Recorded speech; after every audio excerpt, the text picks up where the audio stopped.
Joan, you have the roll recorded. Yes.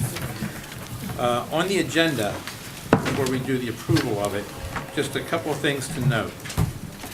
On the VLN partnership, we're adding the language there, VLN partnership subject to solicitor approval. And we're adding a number B under miscellaneous, and that's the schedule for December, I think it's 10th, Joan, we had a committee/board meeting. A board only if necessary that night, but there would be a committee meeting starting at 6 o'clock. That being said, I'll ask for approval of the agenda. Motion. Second. You have a motion and a second. All those in favor, aye? Aye. Opposed? Superintendent's report. As we approach the Thanksgiving holiday, I would like to take this opportunity to reflect on all that we have to be thankful for as a district and as a community. A special thank you to our dedicated staff, our students, and our parents for supporting our educational endeavors. In the spirit of giving, I would like to applaud the efforts of all stakeholders that have taken the time to assist all those that are in need during our Thanksgiving, especially those that are dealing with the hardship of Hurricane Sandy. In addition, we look forward to our tradition for our Thanksgiving game. We wish both teams well, but of course, we want to beat Peaburg. On behalf of our district, we hope everyone has a healthy and a happy Thanksgiving. Thank you. Thank you. Solicitor's report. Communications. No? Reports. The IU. Okay, the IU, we have a few items from our last meeting that probably are notable. I think the most important was a decision to retain the executive director, Dr. Charlene Brennan, for an additional 4-year term. Dr. Brennan has done a very nice job in the IU, shows very good leadership, and has been very attentive to the financial problems of the member school districts, and that's not easy with that many school districts involved. So I'm very happy for her. The second item is just to be aware, once again, that there's 4 separate contract negotiations that are underway at the IU. So it's quite a busy time. And the thing that we have to maybe pay attention to is they're really working hard at a new framework, especially for medical coverage. And I have asked that we stay in close contact with Hans. I think it's possible that might be a very useful thing for us to stay alerted to, especially since what we are faced with is we want to avoid the so-called Cadillac tax that's associated with very, shall we say, extreme medical plans, of which I think this district would happen to qualify. And that's going to take effect later in this decade. So I think it's something we really have to be paying close attention to. That's it. Thank you. Mr. Riley, Easton Library. Mr. President, the Easton Area Public Library Board met today. Things of interest are we had the auditor come in and give her a report, and you'll be getting copies of that probably next month. And we approved our preliminary budget for next year. So that whenever you're ready for that presentation, it'll be available. That's all. Mr. Ryder, I'll go with on CIT. CIT, the student-built house at 1410 Church Lane. There will be another open house at second Thursday, November 15th from 4 to 6. And the auction date for that is December 3rd at 5. And they're also, will be negotiating with their teachers for a new contract. Thank you. Baron, any other? Legislative? Nothing at this time. Student reps. Good evening. We have Jean Gavat, our executive board president. Hi, everyone.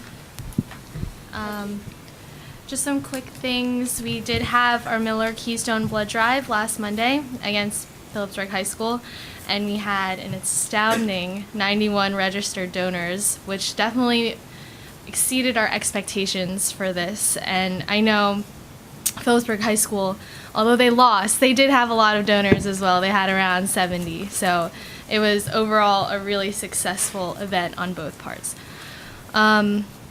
Next week, I'll start with Powder Puff on Monday, November 19th. The police game is at 5:00 p.m. and the girls' game is at 6:00. Please help our 27 male Powder Puff cheerleaders cheer on our 92 Powder Puff players. The money from the gate will be split between Easton and Phillipsburg High School, and Easton has chosen to donate all the proceeds to the organization Stand Up to Cancer. On Wednesday, the bonfire parade starts at Paxton Osa at 5:30, and the lighting is at 6. And the Easton Peaburg game is, of course, on Thursday.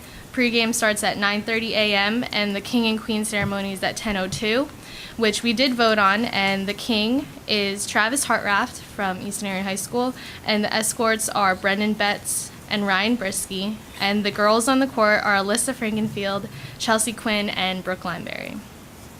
And then Brandon Frankenfield will be singing God Bless America at 10:24 a.m. and kickoff will be at 10:30. Some other things, right when we come back from break, we are starting a food drive, partnering with Sodexo from November 27th actually, to December 7th, and it will benefit organizations that aid specifically in feeding young children, and we're going to try combating children hunger. Also, our junior-senior winter formal is on December 8th from 7 to 11 p.m. at the State Theater. Tickets will go on sale starting this Thursday, November 15th to December 5th, and there will be a trolley service for students who park in the parking garage to transport them to the State Theater. And the last thing is the Safe Harbor trip that we were supposed to go on was obviously canceled in October, so it's rescheduled to December 18th. And that's all I have. So, thank you. Thank you, you. Jean. Thank you. The PTA. Good evening, members of the board and administration. Thank you for having me again. Our PTAs are very busy right now preparing for the holidays. Several of our schools, Cheston and Palmer, have very elaborate Thanksgiving food drives, and I'm telling you, they go soup to nuts. Our PTAs that don't have their own drives are partnering also with Sodexo, and that's going on right now, a food drive to get ready for Thanksgiving.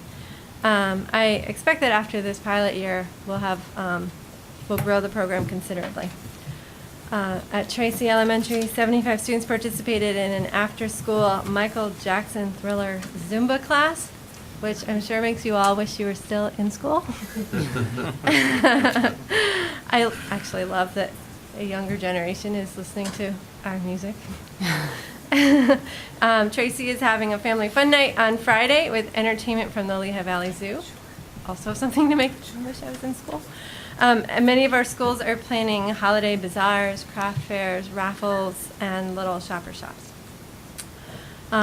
It's budget season again. I'm sure I don't need to tell you that. So I want to turn for the remainder of my report to matters that are of concern and importance to our district as a whole, and certainly to the PTAs. In my role as PTA president, I've fielded some anxious phone calls already about the budget in the wake of last night's finance committee, in which the dire situation of our school district was made public.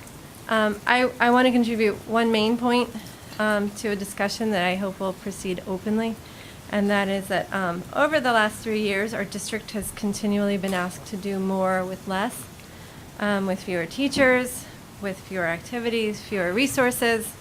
But the reality of it is that we're really doing less with less. And things will only get worse if we continue on a path of teacher furloughs and program cuts. I don't say that to be a pessimist. I say it to be a realist. That we can't maintain the same levels with less. Our teachers are trying hard to do with what they've been handed, and they deserve many, many thanks for that. But they're facing real limitations in the form of larger class sizes, a reduced team structure in the middle school, new teaching assignments. And I believe that if we're going to have an honest discussion about what to do with our budget problem, we have to acknowledge that the quality of education in the district will only go downhill as we endure more and more cuts. Part of transparent budget talks are acknowledging what we're giving up. So we hear a lot about more with less, but I urge you to acknowledge the real possibility of doing less with less. Real lives are at stake here. You don't get another chance at an education. We should also acknowledge that the school district is the center of our community. The health of this community depends on the health of the school district. Last month, the mayor was here to support the KOZ zones, which will bring new businesses to Easton. But who wants to stay in a failing school district? Who with means will stay? We want the best of the best in our community. And so I encourage you to do what it takes. And we all do. Lastly, the PTAs have been fielding a lot of questions about class size. One honors science class has 31 students, but only 29 desks. I guess there is a lab table there, so there's still a place for kids to sit. Some elementary classrooms have more than 25 students. The board policy on class size calls for a review process to kick in once class sizes go above 25. I know that the actual upper limit is 29 in elementary classrooms, but that the review process, according to the board policy, is that review will start at 25. So we wonder, will this be happening? Are there plans in the works for reviewing? How widespread are they, and so on. So thanks very much. The PTAs are committed to a quality school district, no matter what. We want to work in partnership. Thank you. Thank you. I noticed Jenna's not, okay, and you're Annette. I'm Annette McGath, yes. I'm just going to read a very brief, only 2 items, her report. EAEA will be holding our second annual Luminary Night on Sunday, December 16th. Order forms for the Luminary kits will be available on our website at www.eastonteachers.org. And due to Hurricane Sandy, I think that's pretty obvious. There will be no partner in education and no teacher of the month this month. Okay, that's it. Thank you. Very good. Thank you. And I understand Sandy Hughes is here speaking on behalf of Helen Jones. Hi, I'm Sandra Hughes, and I'm representing Helen Jones and the bus drivers. And we'd like to bring a few things to your attention. First of all, since Carol Hall has retired, though I guess there was a little confusion as far as the donations for the American Cancer Society. Well, the bus drivers, we jumped in anyhow, and we wore our pink shirts, and we did take contributions up, and we did our little bit of things, and we are collecting quite a bit of money, and we are going to donate that to the American Cancer Society. But the other thing is main concern, a letter that was sent to us on October 25th regarding distribution of food of any kind on the buses. That included Halloween. We got this notice right beforehand, which was, as you know, we don't get any subsidized, and most of us, we go out and buy just a little things for our students. And if anything, it's like a bonding with our students, just a little thing. This little lollipop means a lot to a student. And it's like, I used to have students, they look for this lollipop for their birthday, just to sing to them, just to represent them. And I'm not talking just the elementary kids. I'm talking the middle school, and more so, I'm talking my high school students. It opens a lot, this door, just this little lollipop. They communicate with you. They talk to you. Now you're your friend. They're going to tell you if somebody's bullying you. They're going to tell you if there's a problem that we're not aware of. Now we've opened a door. But unfortunately, with this letter, we've closed the door. We can't even give them a small treat. But the other thing of it is, we're not allowed to do anything, to give them anything.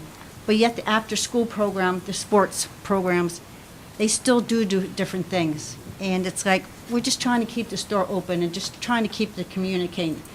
We understand, the obesity problems and everything, but I don't know how much this is going to hurt. It's closing some doors we're just trying to keep open. Thank you.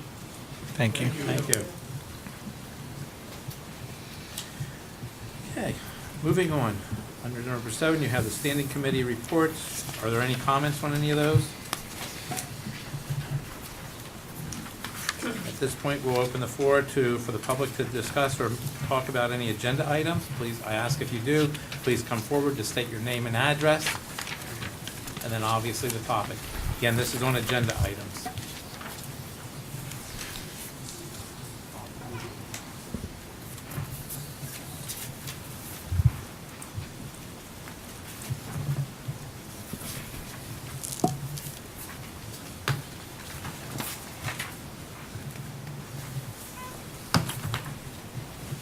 I think every board meeting, this should be an agenda item from now on, dealing with the budget.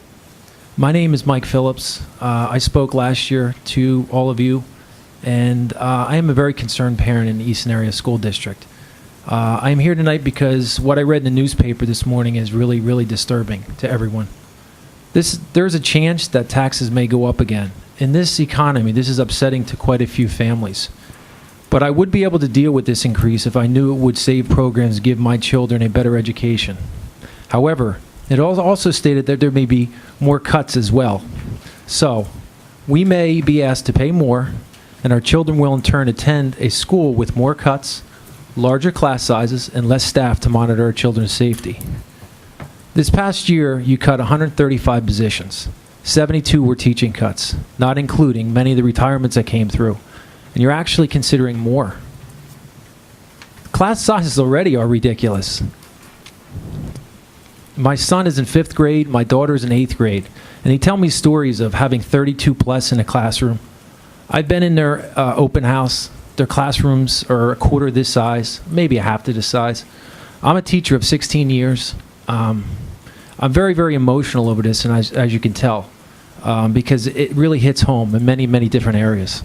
I know, and it's clearly a violation of your own district policy available on your website, what you are for if you don't follow what you're drafting.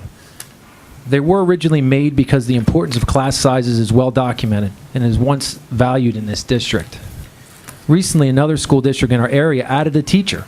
Parents came and complained to the school board members, and they added an additional teacher because there was over 25 in a classroom.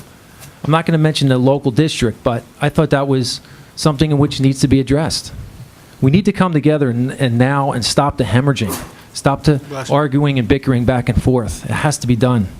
I understand the teachers union sent a letter to the board offering to meet and try to problem solve. I pray these talks will happen soon. We really do. Not just me. I'm representing many, many people in the community. We are in drastic times now. It is too late in May and June to have these talks. They need to be addressed now. They need to be discussed now. Please hear the public. We voted for you to represent us. Listen to what we have to say. If everyone is truly in it for the kids, it's about time we all work together. Thank you very much. Thanks, Mike. Thank you. Is there anyone else this evening? I'm not seeing any hands. Attached are the updates on the executive session reports. And I'll move on to personnel. And I'll ask for a motion on the retirement as listed under personnel. Motion with regrets. Second with regrets. Motion and a second. Any other comments?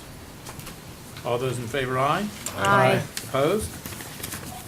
We'll take the rest of the personnel items, which is B through J. Unless there's a reason, take just about can finish them off. The academic items, the policy, the finance, and the miscellaneous. Is there any reason not to take them all? If not, can I have a motion for everything? Motion. Second. I have a motion and a second. Any comments, questions? Hearing none. All those in favor, aye? Aye. Opposed? At this point, we open the floor to non-agenda items. If there's anybody that would like to address the board on non-agenda items, I ask that you please come to the mic, sign in, state your name and address. We're seeing no hands. With that being said, is there any other items from the board members?